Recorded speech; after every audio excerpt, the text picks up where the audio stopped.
नमस्कार, मी निकिता. LS मराठीमध्ये आपलं स्वागत. पाहूयात महत्त्वाच्या घडामोडी. एकदम टोकाची भूमिका कोणी घेऊ नये. राष्ट्रवादीच्या वतीने सुप्रिया सुळे इंडिया आघाडीच्या बैठकीला गेल्या. राष्ट्रवादीचे ज्येष्ठ नेते शरद पवारांचं वक्तव्य. पुढील 2 ते 3 वर्ष निवडणुका नाहीत, सर्वांनी एकत्र राहणं गरजेचं, शरद पवारांचं मत. राज्यसभा उमेदवारीवरून मी नाराज नाही. इतरांच्या मुलांप्रमाणे मीही मुलासाठी जागा मागितली.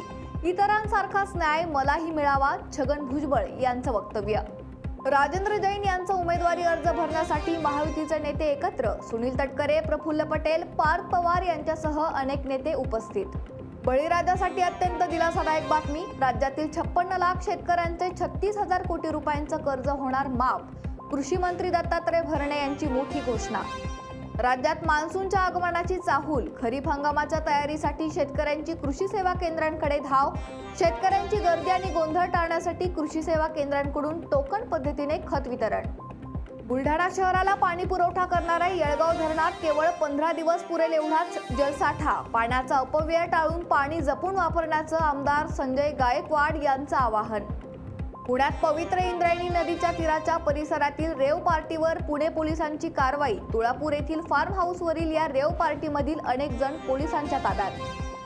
छत्रपती संभाजीनगरच्या फुलंब्रीमध्ये हरवल्याची तक्रार देणारा चुलत भाऊच निघाला खुनी.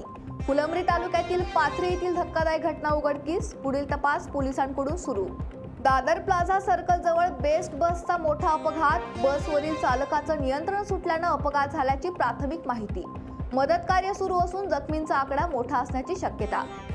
छत्रपती संभाजीनगरमध्ये लोहमार्ग पोलिसांकडून रेल्वे चोरांवर कारवाई. पंजाब मेलमधील प्रवाशाची मौल्यवान बॅग चोरी करणाऱ्या आरोपी जेरबंद.